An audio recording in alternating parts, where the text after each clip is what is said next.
আসসালামু আলাইকুম। আশা করি সবাই ভালো আছেন। আমি মাসের বাজার একদম একদিনে করতে পারি না। আমার যখন যা লাগে আমি সেটা কিনে নিয়ে আসি। তবে স্বপ্ন থেকে বাজার করাটা অনেকটাই সুবিধা হয়।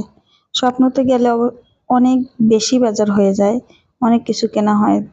এই পাস্তা, বিভিন্ন ধরনের চাল, দুধ, সাথে কিছু কাঁচা বাজারও করছি। বিভিন্ন বাজার একসাথে করে নিয়ে আসাটা স্বপ্ন থেকে অনেক ভালো হয়।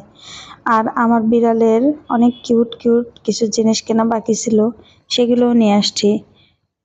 চিরুনি, লিটার, বিড়ালের জন্য খরচ করতে করতে আমার অবস্থা শেষ। সবাই দোয়া করবেন আমার কিউট কিউট দুইটা ক্যাট তাদের জন্য। আর এরকম বাজারের ভিডিও কে কে পছন্দ করেন অবশ্যই কমেন্টে জানাবেন। এরকম অনেক